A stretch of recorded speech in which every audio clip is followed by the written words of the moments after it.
بچوں کا ذہن اس خالی سلیٹ کی طرح ہوتا ہے جس پر جو چاہیں لکھ سکتے ہیں۔ ابتدا میں یہ لکھاوٹ اس کے ماحول سے اخذ ہوتا ہے۔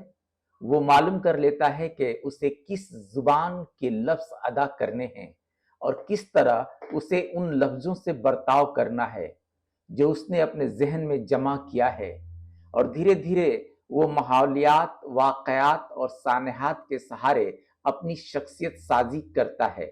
اس عمل میں اس کے ماں باپ کے ساتھ ساتھ اس کے رشتہ دار بھی اہم رول ادا کرتے ہیں۔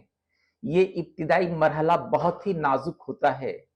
بچے اسی مرحلے میں پوری زندگی کا خاکہ تیار کر لیتے ہیں، اور ایک بار اگر یہ خاکہ تیار ہو گیا تو پھر اس کا اثر ان کی زندگی میں لہو بن کر دوڑنے لگتا ہے۔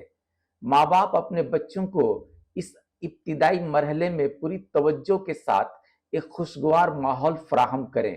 ان کی آنے والی زندگی کا فیصلہ بھی اسی دور میں ہو جاتا ہے، لہذا وہ کچھ ایسا نہ کریں کہ جس سے بچہ متاثر ہو کر اپنی پوری زندگی تباہ و برباد کر لے۔ میرا ذاتی مشورہ ہے کہ بچوں کا مستقبل تابناک بنانے میں آپ جٹ جائیں اور انہیں ایسے لوگوں یا رشتہ داروں سے نہ ملنے دیں جو ان کے خالی ذہن میں خرافات لکھ دیں۔ شکریہ دوستو۔